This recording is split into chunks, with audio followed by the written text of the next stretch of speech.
what's up? It is Michael Wiss with Keller Williams here, and it is day 4 of Day in the Life of a 22-year-old real estate agent. So right now, my video didn't save for my listing, so I need to go ahead, re-edit that, which really sucks because editing is kind of time consuming. I use Final Cut Pro, and then everything I record either on my phone or on this camera. This is the Canon M50. I like it so far. Haven't had it for very long, but like it so far. Need to get a couple other accessories for it to really kind of just put the cherry on top. So this morning I'm going to get that done. At 8 o'clock we're going to start dialing, and then I have a listing going live today if everything works out. We're kind of waiting on a couple things, waiting on a key to get made, and then we should be good to go. Talked with her last night, got all that set up. Had the cleaners in there last night, did a great job. And then we're going to go do a video shoot today for one of our listings that's getting pressure washed. When you list with us, all your listing gets pressure washed. We do that for free along with clean, staging, all that other fun stuff. It's a very thick listing package, so that makes us more competitive in this hot market where it's tough to get listings. So I will see you guys after my video is edited.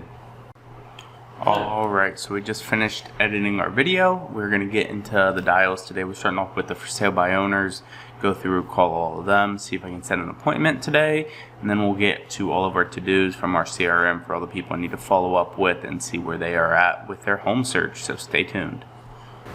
Alright, so we just went through all the for sale by owners that pull up in our dialer. Call them. The biggest thing you're trying to get there is just get in front of them, get in the door. Every time you call them, ask to come take a look at it. The biggest objection you're going to get is, do you have a buyer? I answer this very truthfully and say, I do not have a buyer at this time if I don't, but we do get a lot of internet leads in, and I never know what they're looking for, so I like to get an idea of what's on the market. What this does, it gets you in front of them, lets you make the introduction to get a face-to-face, and then also when you're there, you kind of sprinkle in a certain amount of questions and tough things that are going on with them trying to sell for sale by owner. A lot of it is people wanting to do land contract off of them and realtors blowing up their phone, which you can screen both of those if they were to list it with you. So then you just kind of see what objections they have and kind of show how you can make that objection go away for their life. Then you also just kind of give them a quick listing presentation if they're open to it. So now we're going to get to the internet leads here and get through those. Hey, this is Michael Wiss with Keller Williams. We've spoken a couple times there about your property off Azalea Drive here in Fort Wayne. So it came off the market. Just want to know what your plans were moving forward with it. If you could please give me a call back at 260-466-6137. And it's Michael Wiss with Keller Williams. Thank you. So this was a FSBO that I've talked to a couple times. Wouldn't let me come out, and then they took it off the market. So I just kind of want to figure out why they took it off the market and see if there's an opportunity there for me to list their property. Alright, so we just finished up. Had to make a couple quick changes to my listing video that's going out today. So we got that done, got that saved, ready to post when we go live on that. Got all the little wrinkles out for the listing with how it's going to be shown and all that stuff. So we are 100% ready to go on the market. We're going to hold off though because we want to build up some anticipation to our open house tomorrow night from 5 to 7 in hopes that it's slammed, and we try and get that multiple offer situation when we list a property. So we're going to try and do that. And then I had to deal with, and then I had that inspection response. We had to make a couple changes this morning. Seller changed their mind, so we adjusted that. That's out for signatures right now, and then we should be pretty clear to the closing table from there. This was a nice easy one, cash, with very great buyers. Let me tell you, it makes life so much easier when you have great buyers. So now we are going to do a little bit of work, respond to some emails, text over a couple properties to some clients, see about maybe getting a showing, and then tonight we are going to go shoot a video at Jake, my team leads, listing that he has coming up. We're going to go do a pretty in-depth video shoot, probably about 2.5 hours of shooting, so that should be pretty fun, get some good content out of it. So I will see you guys in the next one.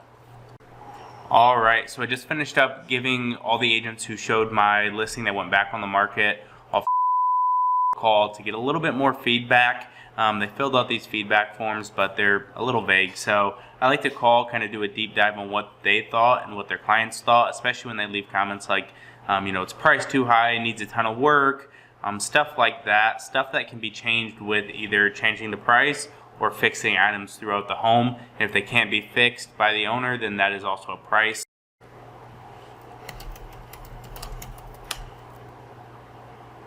Yeah, no, I get what you're saying. I didn't notice that. Maybe something I should go take a look at because I didn't see it.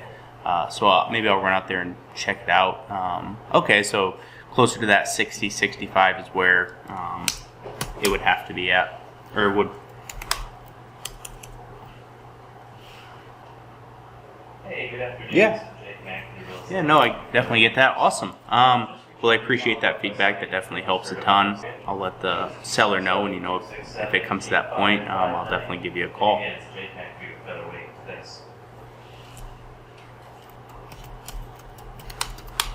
Yep, nope, I completely get that, and I appreciate it. So I'll talk with the seller, and if we get to that number or close to, I'll definitely be giving you a call. Yeah, thank you. You too. Bye-bye. So that conversation was about the feedback for my listing of, which is a 1-bed, 2-bath home. He had an investor looking at it. Investors look at things a lot different. So owner occupants are going to pay top dollar. Your investors, they can't because it has to make sense on paper. So it's a good idea to kind of get a feel of where the investors would be at. And with this one, it'd be about that $60,000 to $65,000 number because there are some repairs that need to be done to the roof and whatnot. So it's great to know, it's something I present to the seller. That way we're in touch with the market and we know, okay, if no owner occupants want it, only investors, we may need to lower at that point. And it's not a shock. It makes it easier to get price cuts that way if you keep them in the loop of what people are saying. So I got one more phone call to make here. We'll see what they have to say. All right, so we just got off the phone with the other agent who showed my listing us back on the market off. This client would have been an owner occupant. They felt it was priced very well, really liked the home. They just decided to go with something a little bit more expensive than where this one was at, so getting a little bit more home than what this one was. And this really just shows you the difference between what an investor is willing to pay and what an owner-occupant is willing to pay. We just had an investor client who said 60 to 65, and now this owner-occupant saying, it's priced great, love the house and whatnot. They just wanted a little bit more. So that really shows you that, owner-occupants are willing to pay the top dollar, where investors, it's about the numbers, which makes sense. Investors are there to make money, don't want to lose money. That's completely fine, but you have to know going into it who you're going to be kind of going after. And with this one, with it going back on the market, we knew that we'd be kind of going almost the investor route. And I prepared my client for that because we didn't make any repairs off of the last inspection report, which is no problem there, but you have to set the expectation of, hey, we may be getting lower offers. So I'm going to send over this feedback to the seller and then kind of go from there. So see you in the next one. All right, so we didn't actually end up doing the photo shoot. A couple of things weren't ready. No big deal. We'll just reschedule again. That's the life of a realtor. Always rescheduling stuff. Your schedule really, very rarely day to day is it going to stay true to what you have planned. So something to prepare for if you're thinking about getting into real estate. Getting ready to upload my listing video. That's going live here in about 20 minutes. Get that posted and we'll be finishing out the day. So I really appreciate you guys following me along today. And again, thank you for watching a day in the life of a 22-year-old real estate agent.